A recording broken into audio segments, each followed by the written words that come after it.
The train whistle screamed across the Colorado mountains as Emma Whitfield stepped off onto the wooden platform at Silver Creek Station. Her heart pounded so hard she thought it might burst right through her plain brown traveling dress. In her shaking hands, she clutched a small carpet bag and her sister's crumpled telegram that had changed everything 3 days ago. Charlotte eloped with banker's son. Stop, cannot face, shame, stop going my place. Stop hill, never know stop. Emma's stomach twisted as she read the words again. Her beautiful, confident sister Charlotte had run off with some rich man's son back in Kansas, leaving Emma to clean up the mess. As usual, Charlotte was supposed to marry a nice shopkeeper named Marcus Sullivan who needed a wife for his mail-order business. Instead, Emma was here, about to lie to a complete stranger and pretend to be someone she wasn't. The October air bit at her cheeks as she looked around the small train station. A few other passengers hurried away, but Emma stood frozen. What if this Marcus Sullivan took one look at her and knew she wasn't Charlotte? Her sister was tall and blonde with bright blue eyes and a laugh that made men stop in their tracks. Emma was short and plain, with mousy brown hair and green eyes that her mother always said were too serious for a young lady. Miss Charlotte Whitfield? Emma's head snapped up at the deep voice. A man approached her, and her breath caught in her throat. This couldn't be right. Charlotte had described Marcus Sullivan as a pleasant, mild-mannered shopkeeper with soft hands and gentle ways. The man walking toward her looked like he could wrestle a bear and win. He stood well over 6 feet tall, with broad shoulders stretching his dark coat. His black hair was thick and a little too long, and his gray eyes seemed to see straight through to her soul. This man didn't keep a shop. He looked like he owned half the territory. Yes, that's me," Emma managed to say, her voice barely above a whisper. Marcus stopped in front of her, his sharp eyes taking in every detail of her appearance. "You're smaller than I expected." His voice held a note of suspicion that made Emma's palms sweat. "And your hair is different than you described in your letters." Before Emma could think of an answer, a small voice piped up from behind the man's long coat. "Huh? She don't look like what you said she would." A little girl stepped out from behind Marcus, and Emma's heart nearly stopped. The child was maybe 6 years old, with dark braids hanging down her back and the biggest, most serious brown eyes Emma had ever seen. She wore a faded blue dress that had been mended several times, but she stood straight and proud like a little queen. "Sarah," Marcus said quietly, putting a protective hand on his daughter's shoulder. "Mind your manners." But Sarah kept staring at Emma with those knowing eyes. "You said she had yellow hair and blue eyes, Pa, but her hair is brown and her eyes are green." The little girl tilted her head like a curious bird. "What's your real name, miss?" Emma felt the blood drain from her face. Children always seemed to know when grown-ups were lying. She looked down into Sarah's innocent face and felt something crack inside her chest. This little girl needed a mother, and Emma was about to build their whole relationship on a lie. Emma's voice caught. She glanced up at Marcus, who was watching her with those steel-gray eyes, then back down at Sarah. "I'm Emma." The words slipped out before she could stop them. Marcus's face went dark as a storm cloud. "Emma." His voice was dangerously quiet. "Your name is supposed to be Charlotte." Travel changes a person," Emma said desperately, trying to remember the lies she'd rehearsed on the train. "Sometimes people use different names when they're nervous." It was a terrible excuse, and they all knew it. Sarah stepped closer to Emma, studying her face with the intensity of someone much older than 6. "Are you running away from something, Miss Emma?" the little girl asked softly. The question hit Emma like a physical blow. Yes, she was running away from her family's debts, from her father's drinking, from a life of taking care of everyone else while her own dreams died a little more each day. But she couldn't say that to this child. "Everyone runs away from something sometime," Emma said carefully. Marcus made a sound that might have been disgust or disappointment. "We should get going. It's a 2-hour ride to the ranch, and there's weather coming in." He picked up Emma's small bag without ceremony and started walking toward a large wagon hitched to two strong-looking horses. Emma followed on unsteady legs, with Sarah walking beside her. The little girl slipped her small hand into Emma's, and the simple gesture nearly made Emma cry. When was the last time anyone had reached out to comfort her instead of the other way around? "Don't mind Pa," Sarah whispered as they walked. "He's been sad for a long time. Mama died when I was 4, and he thinks if he acts mean enough, it won't hurt so much." Emma looked down at this wise little girl in amazement. "You're very smart, Sarah. Pa says I'm too smart for my own good." Sarah smiled up at Emma, and it was like sunshine breaking through clouds. "But I think maybe you're exactly what we need, even if you're not who we expected." As Marcus helped Emma up onto the wagon seat, she caught him looking at her with something that might have been curiosity instead of anger. But then his expression went cold again, and he clicked to the horses to start moving. The wagon rolled away from Silver Creek Station toward an uncertain future. Emma sat between Marcus and Sarah, feeling like she was balanced on the edge of a cliff. On one side lay the truth that could destroy everything before it even began. On the other side lay the growing hope that maybe, just maybe, this little girl was right. Maybe Emma was exactly what they needed, even if none of them knew it yet. As the wagon headed into the Colorado wilderness, Emma made a silent promise to herself and to the little girl beside her. Whatever happened next, she would do everything in her power to give Sarah the love and care she deserved, even if it meant living a lie. 2 hours later, Emma got her first look at the Sullivan Ranch, and her mouth fell open. This wasn't the small homestead she'd expected from Charlotte's letters about marrying a simple shopkeeper. Rolling hills stretched as far as the eye could see, dotted with hundreds of cattle. A large 2-story house sat in the center of it all, painted white with green shutters and a wraparound porch that looked like something from a magazine back east. Barns, corrals, and outbuildings spread out behind the house, and Emma could see at least a dozen men working with horses and cattle in the distance.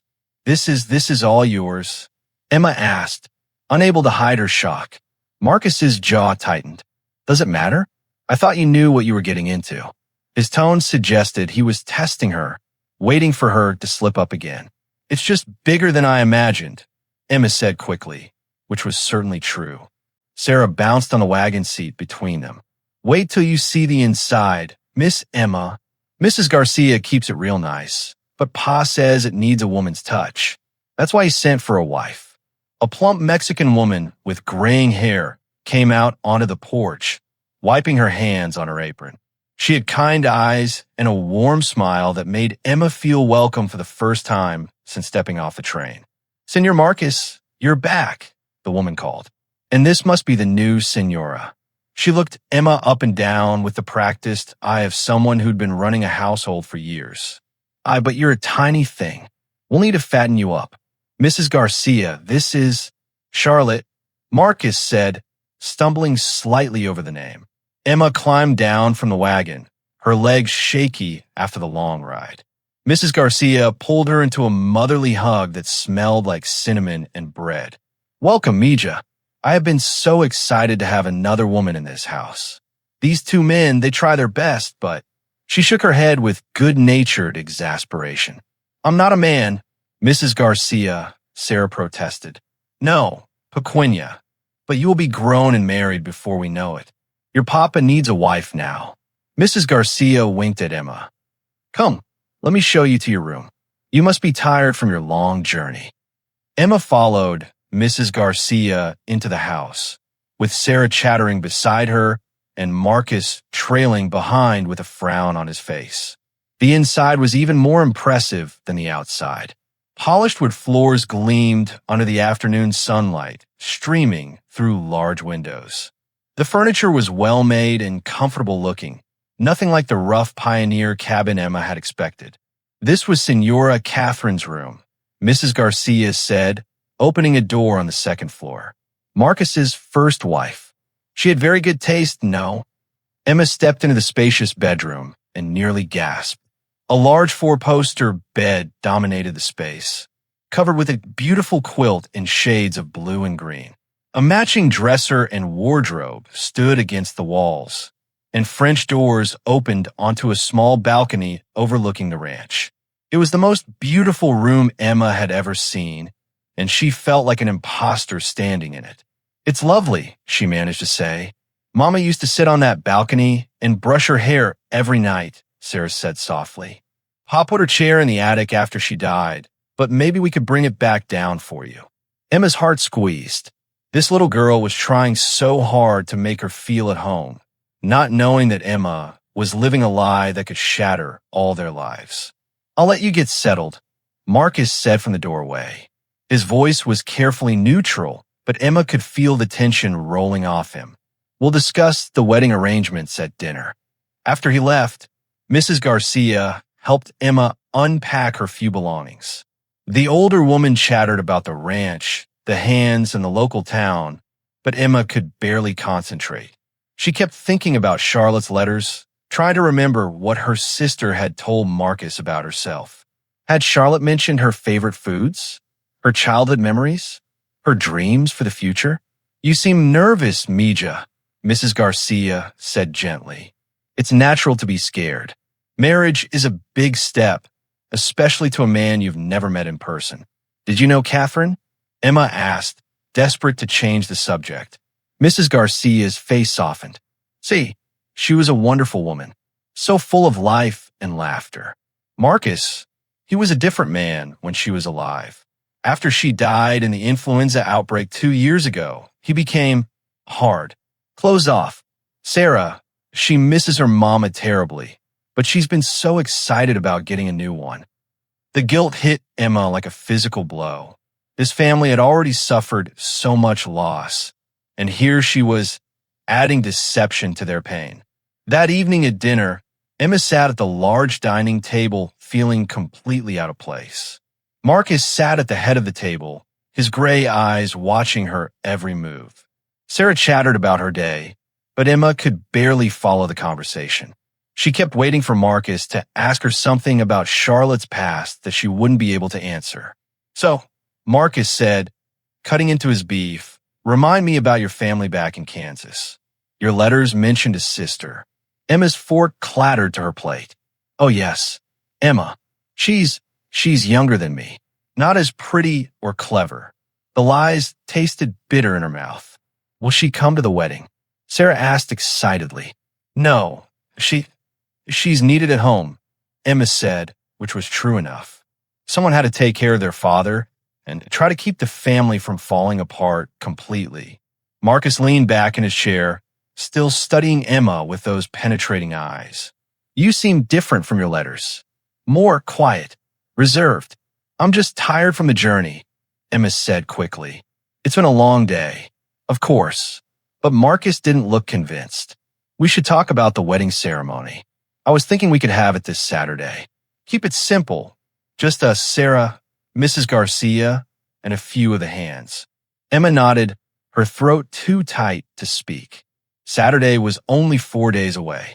4 days to figure out how to be Charlotte, or 4 days until her whole world collapsed. After dinner, Sarah insisted on showing Emma around the ranch. They walked to the barn, where Sarah introduced Emma to her favorite horse, a gentle mare named Buttercup. The little girl's enthusiasm was infectious, and for a few minutes, Emma almost forgot about the lies and just enjoyed being with this sweet child. "I prayed for God to send Papa a new wife," Sarah said as they walked back to the house under the stars. "Someone who would love me and make Papa smile again. Do you think you can do that, Miss Emma?" Emma's heart broke a little more. "I'll try my best, sweetheart." As they reached the porch, Emma saw Marcus silhouetted in the doorway, watching them. Even in the dim light, she could see the suspicion in his posture. Time was running out. Soon, he would demand the truth, and Emma had no idea what she would say. Thursday morning arrived gray and cold, with heavy clouds promising snow.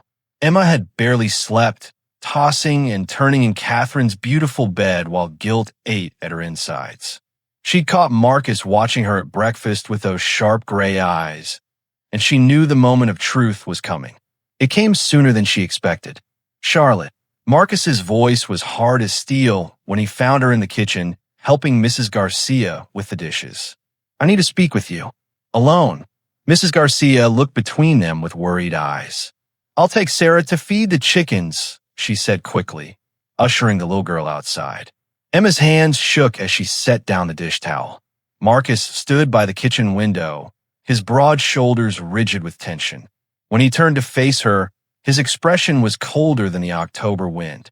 I've been thinking about your letters, he said quietly. Funny thing, I kept them all. Read them over again last night. He pulled a small bundle of papers from his shirt pocket. Want to know what I found? Emma's heart hammered against her ribs. What do you mean? In one letter, you said you loved to read poetry. Yesterday, when Sarah asked about your favorite poem, you looked blank. In another letter, you mentioned your scar from falling off a horse when you were 12. His eyes swept over her face and hands. I don't see any scars. And then there's this. He held up one letter. You wrote about your sister Emma, saying she was older than you and had green eyes just like yours. His voice dropped to a dangerous whisper. But you told Sarah your sister was younger. Emma felt the blood drain from her face. She'd been so careful about the big lies, but the small details were tripping her up. I was nervous. I'll mix things up. Stop. Marcus stepped closer, and Emma could see the hurt and anger warring in his gray eyes. Just stop lying to me. I know you're not Charlotte Whitfield. The question is, who the hell are you really? Emma's knees went weak. She gripped the edge of the kitchen counter to keep from falling. Please, let me explain. Explain what? How you made a fool of me. How you came into my home under false pretenses. His voice rose and Emma flinched. I opened my heart to the idea of marrying again. And you're nothing but a fraud. I'm not a fraud. The words burst out of Emma before she could stop them. I'm Emma Whitfield. Charlotte is my sister. And yes, she was supposed to come here, but she eloped with a banker's son 3 days before she was supposed to leave Kansas. Tears started streaming down her face, but she pushed on. She sent me a telegram telling me to come in her place. She said you'd never know the difference. Marcus stared at her like she'd slapped him. Your sister sent you? Like some kind of replacement? My family is drowning in debt. My father drinks away every penny he earns, and Charlotte was our only hope of getting enough money to save the farm. Emma wiped her eyes with her sleeve, but the tears kept coming. She was supposed to marry you and to send money home. When she ran off, I couldn't let my family lose everything. So I came instead. So this was all about money. Marcus's voice was flat and cold. You were willing to marry a stranger and live a lie for money. No. I mean, yes, at first, but Emma looked toward the window where she could see Sarah playing with the chickens, her little face bright with laughter. The moment I saw Sarah, everything changed. She needs someone to love her, and you've been so hurt, but you're a good man trying to do right by your daughter. I thought maybe I could help. By lying to us. I didn't know what else to do. Emma's voice cracked. I was going to tell you the truth, I swear. I just needed time to figure out how. Marcus ran his hands through his dark hair, and for a moment he looked older than his 30-some years. Do you have any idea what you've done? I told Sarah she was getting a new mother. I told the whole territory I was marrying Charlotte Whitfield. And now, Christ, what am I supposed to tell people? Before Emma could answer, Sarah's voice came from outside, high and scared. Papa, help me. They both rushed to the window and saw Sarah backing away from one of the bulls that had somehow gotten out of its pen. The massive animal was snorting and pawing the ground, and Sarah was trapped between it and the chicken coop with nowhere to run. Stay here, Marcus ordered Emma, but she was already running for the door. Sarah, Emma called out.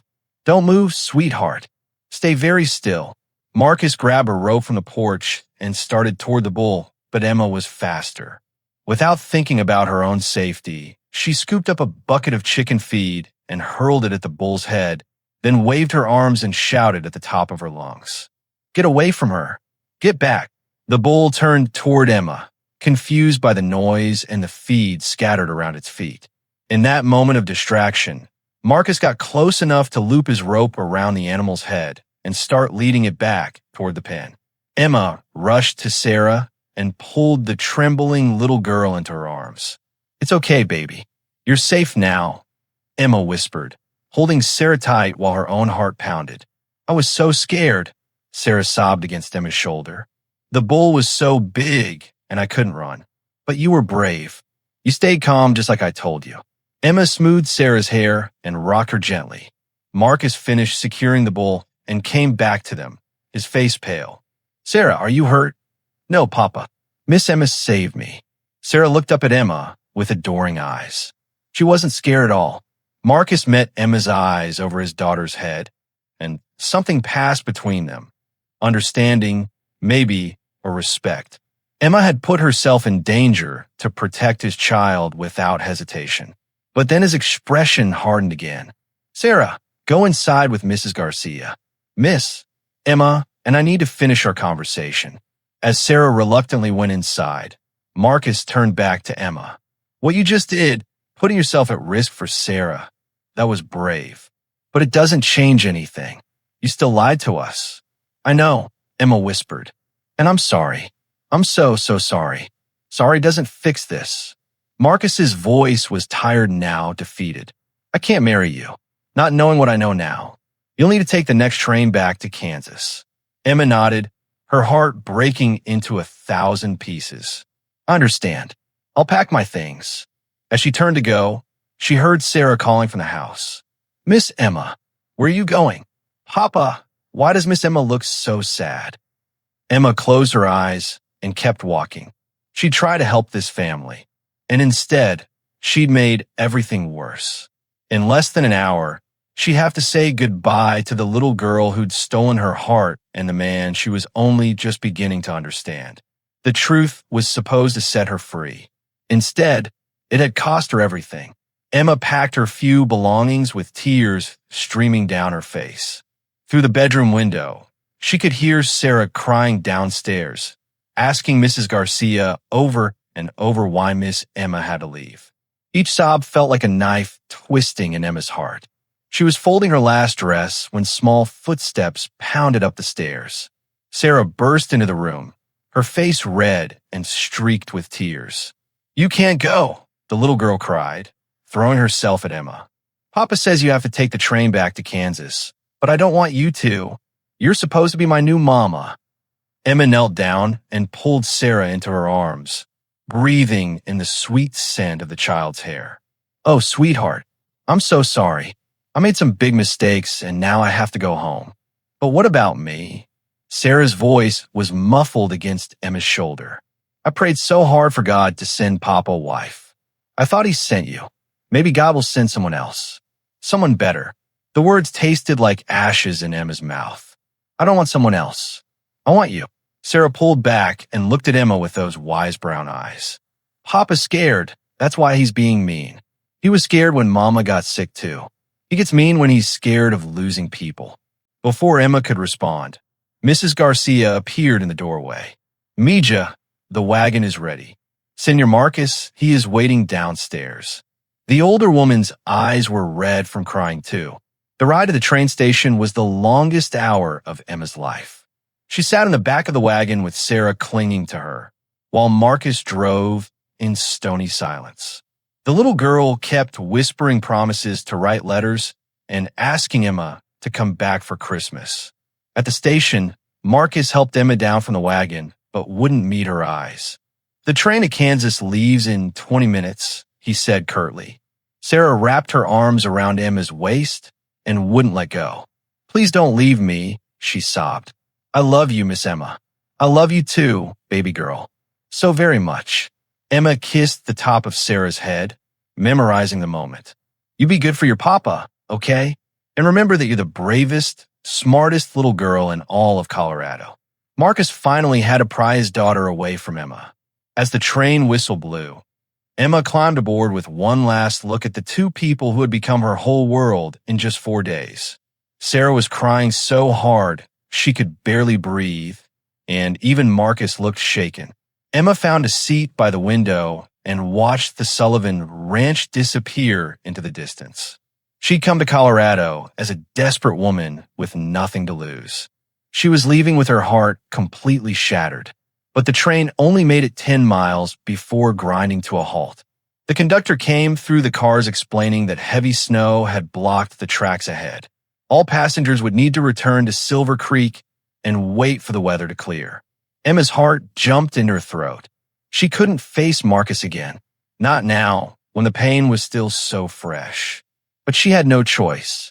Along with the other stranded passengers, she found herself back on the platform where this whole mess had started. To her surprise, Marcus was still there, sitting on a bench with Sarah asleep in his arms. He looked up when he saw Emma, and for a moment, something like relief flashed across his face. "The tracks are blocked," Emma said unnecessarily. "I heard." Marcus stood up carefully, trying not to wake Sarah. "Mrs. Garcia sent blankets and food.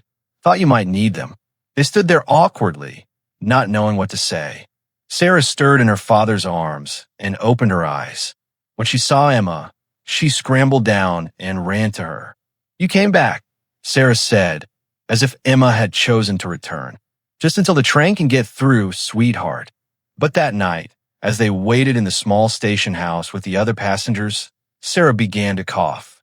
By morning, she had a fever that made her skin burn to the touch. The town doctor examined her and shook his head gravely. "It's pneumonia," he told Marcus quietly. "Touch and go for the next few days. She needs constant care." Without hesitation, Emma rolled up her sleeves. "Tell me what to do." Marcus looked at her with surprise. "You don't have to." "Yes, I do." Emma met his eyes steadily. "She's just a little girl, and she's sick. Nothing else matters right now." For 3 days and nights, Emma sat by Sarah's bedside in the doctor's small clinic. She bathed the child's fevered body with cool cloths, spooned medicine between her cracked lips, and sang every lullaby she could remember. Marcus helped when he could, but the ranch still needed running, and he had to trust Emma to care for his daughter. On the third night, Sarah's fever broke. She opened her eyes and looked around the dim room until she found Emma slumped in the chair beside her bed. "Miss Emma." Sarah's voice was weak but clear. "Are you still here?" "I'm here, baby. I'm right here." Emma leaned forward and smoothed the child's damp hair. "How do you feel?" "Thirsty and hungry." Sarah tried to sit up. "Did Papa go home?" "He's sleeping in the other room. He's been so worried about you." Emma helped Sarah sip some water. "We both have." Sarah studied Emma's face with those knowing eyes. "You stayed with me even though Papa told you to go away." "Of course I did. I promised I would take care of you, even when I'm not really your little girl." Emma's throat tightened. "Sarah, you will always be my little girl, no matter what happens. I love you more than all the stars in the sky." Sarah smiled for the first time in days.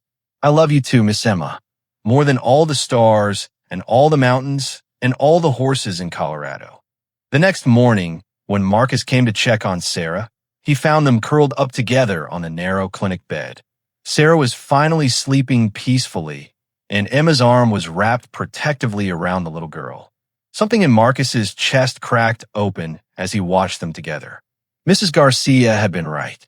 His daughter needed a mother, and maybe, just maybe, Emma needed them just as much as they needed her. When Emma woke up and saw him watching, she started to pull away from Sarah, but Marcus shook his head. "Don't," he said quietly. "She's been sleeping better with you here than she has in months." They looked at each other across the small room, and Emma saw something different in Marcus's gray eyes. The anger was gone, replaced by something that looked almost like hope. "The doctor says she can go home tomorrow," Marcus said. If you want to come with us. Just until she's fully recovered." It wasn't forgiveness, not yet, but it was a chance.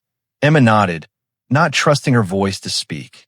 Maybe God hadn't given up on them after all. 2 weeks later, Emma was kneading bread in the Sullivan kitchen while Sarah sat at the table doing her lessons.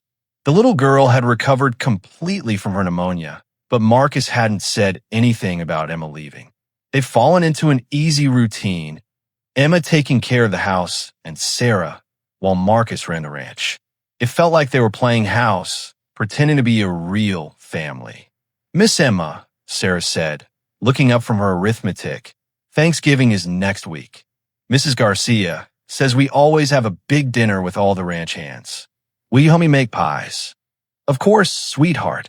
Emma smiled, but her heart ached. She still didn't know how long Marcus would let her stay.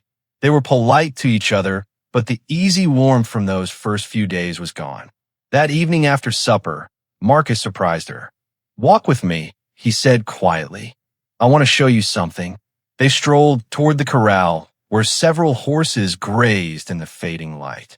The November air was crisp but not unbearably cold. Emma wrapped her shawl tighter around her shoulders and waited for Marcus to speak. I've been thinking about what you said, he began, his voice careful. About your family's debts. About why you came here. Emma's stomach nodded. Marcus, let me finish. He stopped walking and turned to face her. I was angry because I felt like you made a fool of me. But the truth is, I made this whole arrangement because I needed help with Sarah and she needed a mother. You've been everything she needed and more. She's easy to love, Emma said softly. Yes, she is. But not everyone would have sat by her bedside for 3 days straight. Not everyone would have put themselves in danger to save her from that bull. Marcus ran his hand through his hair, a gesture Emma had learned meant he was struggling with something. I've been watching you these past 2 weeks. The way you braid her hair every morning. How you listen to all her stories about school. The way you hum while you cook, and how it makes the whole house feel alive again. Emma's breath caught.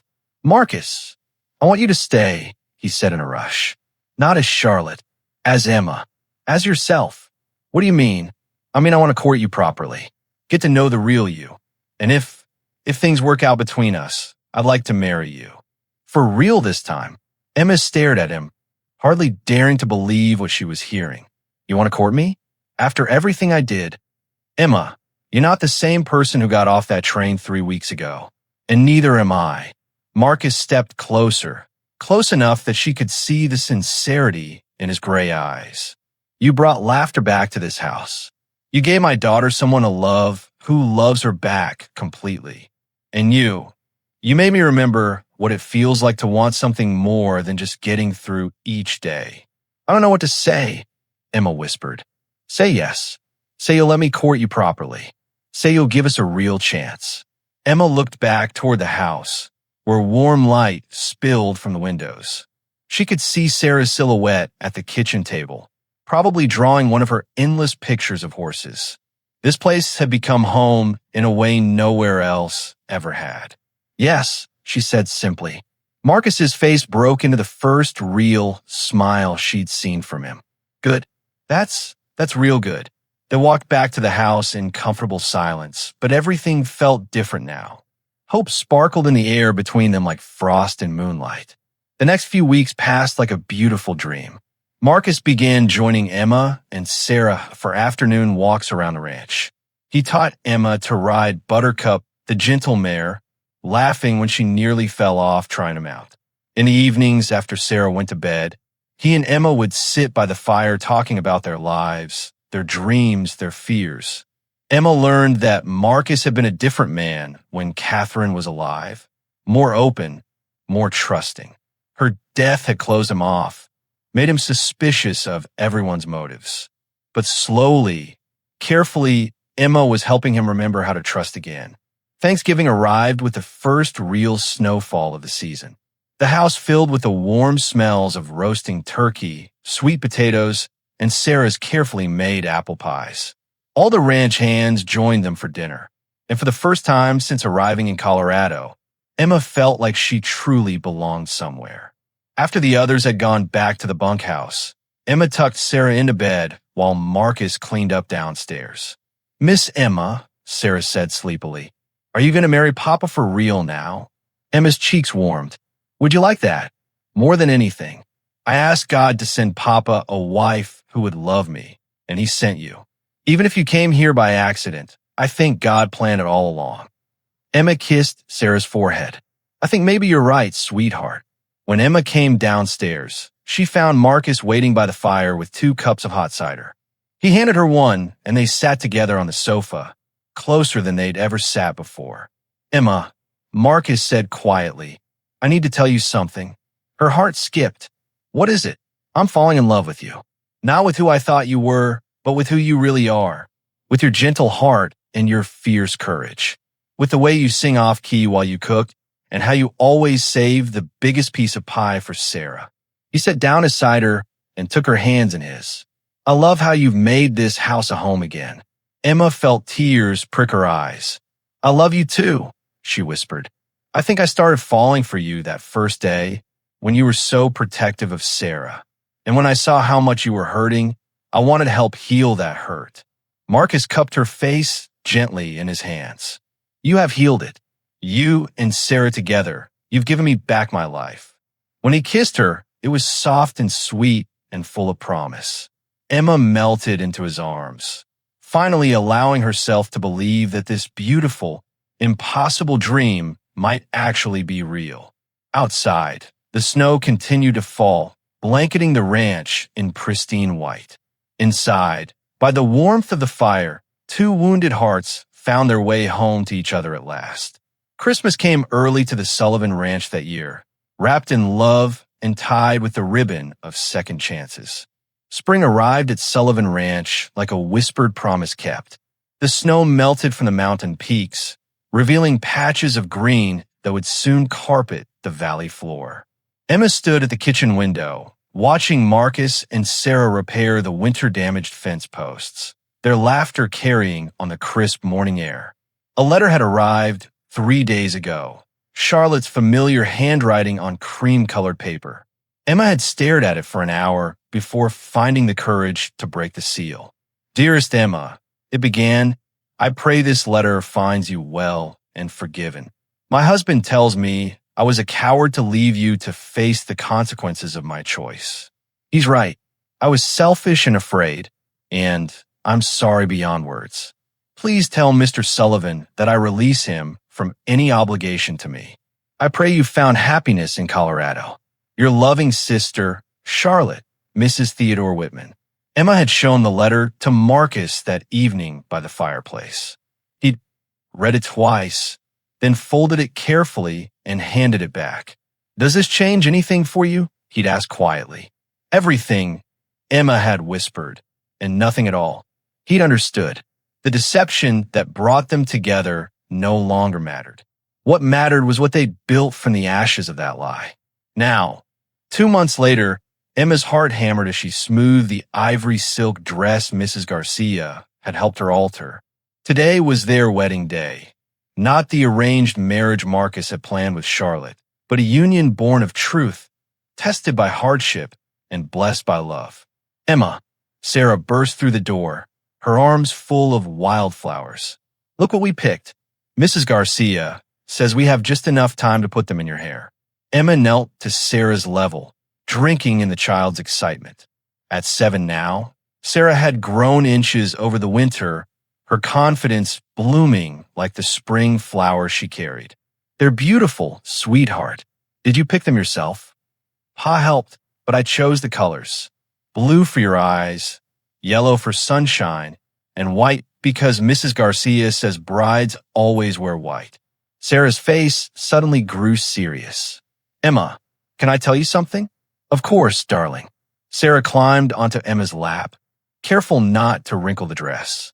I've been thinking about something all winter, about the day you came. Emma's throat tightened. Even now, months later, she sometimes woke in a cold sweat, fearing Sarah would reject her for the lies that brought them together. What about it, sweet girl? Well, Sarah began, her small fingers tracing patterns on Emma's skirt. Pa told me he wrote to your sister because he thought we needed her. But I don't think that's right. Emma held her breath. I think God knew better than Pa did. Sarah looked up with those earnest gray eyes, so like her father's. God knew Pa needed you, not Aunt Charlotte. God knew I needed you, so he sent you instead. She paused, her face breaking into a radiant smile. God sent you after all, didn't he? Tears spilled down Emma's cheeks as she gathered Sarah close. Oh, my precious girl. Yes, I think he did. Don't cry on your wedding day. Sarah protested, though she was hugging Emma fiercely. Pa says today is for being happy. These are happy tears. Emma laughed, wiping her eyes. The happy is kind. Mrs. Garcia bustled in, clucking at them both. Vamonos! The guests are arriving, and Senor Marcus is pacing like a caged mountain cat. The ceremony took place in the ranch's main yard, with the entire Silver Creek community in attendance.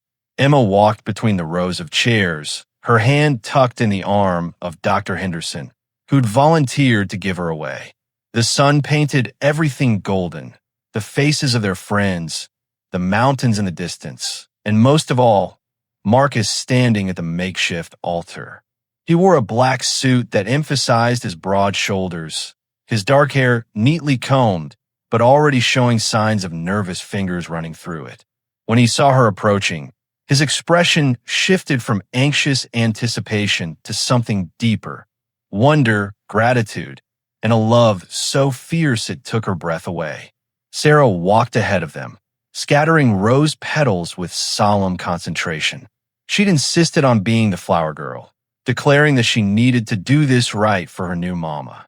When Emma reached Marcus, he took her hands in his, and Reverend Morrison began the ceremony. But Emma barely heard the words. She was lost in Marcus's eyes, remembering their journey from strangers bound by deception to partners choosing each other freely. Marcus Sullivan, the Reverend, intoned, "Do you take Emma to be your lawfully wedded wife?" Marcus's voice rang clear and strong. "I do, but I want to say something first." He turned to face their guests, his hands still holding Emma's. 6 months ago, I thought I was ordering a wife like I might order cattle, practical, necessary, nothing more. Instead, God sent me Emma. She saved my daughter's life and gave me back my heart. Today, I'm not marrying the woman I thought I needed. I'm marrying the woman I can't live without. The crowd murmured approval, and Emma felt her heart might burst from fullness. When the Reverend asked for her vows, Emma spoke from her soul. "I came here living someone else's life, wearing someone else's dress, carrying someone else's name. You taught me to be myself, truly and completely. Marcus, Sarah, you gave me a home when I was lost, a family when I was alone, and love when I thought I was unworthy. I promise to cherish what we've built together for all the days of my life. By the power vested in me by the territory of Colorado," Reverend Morrison declared, "I now pronounce you husband and wife. Marcus, you may kiss your bride." The kiss was gentle, reverent, full of promise. When they broke apart, Sarah launched herself at them both, wrapping her arms around their legs. "Now we're a real family," she announced to the cheering crowd. The celebration continued long into the evening. There was dancing under the stars, Mrs. Garcia's legendary tamales, and more laughter than the ranch had heard in years. Emma found herself pulled from conversation to conversation, embraced by women who'd once viewed her with suspicion, congratulated by men who now tipped their hats to her on the street. "You've done well for yourself, Emma Sullivan," said Mayor Fitzpatrick, raising his glass. "Silver Creek is lucky to have you." Emma Sullivan. The name still felt new on her tongue, but it fit like a glove made just for her. As the evening wound down and guests began to leave, Emma found herself on the porch with Sarah, who was fighting sleep despite her excitement. "Will you stay with me until I fall asleep?" Sarah asked, her head heavy against Emma's shoulder. "Always," Emma promised. "That's what mothers do." "Real mothers," Sarah corrected sleepily. "Not pretend ones. Real ones like you." Emma carried Sarah to her room and tucked her in, singing the same lullaby she'd hummed that terrifying night in the cave. When Sarah's breathing deepened into sleep, Emma kissed her forehead and whispered, "Sweet dreams, my darling girl." Marcus was waiting in their bedroom, not Charlotte's room, but the new one they'd built together during the winter months. He'd removed his jacket and rolled up his sleeves, looking younger somehow. The weight of loneliness finally lifted from his shoulders. "Mrs. Sullivan," he said softly, pulling her into his arms.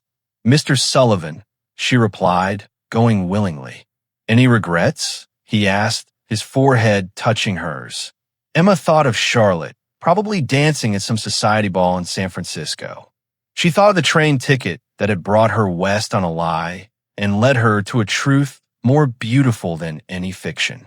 Only one, she said, and felt Marcus tense slightly. I wish I could thank Charlotte in person. Marcus relaxed, chuckling. For what? Nearly ruining both our lives. For being exactly who she was, Emma said. If she'd been capable of staying, of keeping her word, we never would have found each other. Her weakness became our strength. Marcus cupped her face in his hands. I love you, Emma Sullivan, the real you, the brave woman who risked everything for a sister who abandoned her, who stayed with a frightened child in a mountain storm, who chose to love us even when we gave her every reason to leave. I love you too, she whispered against his lips. Both of you, more than I ever thought possible.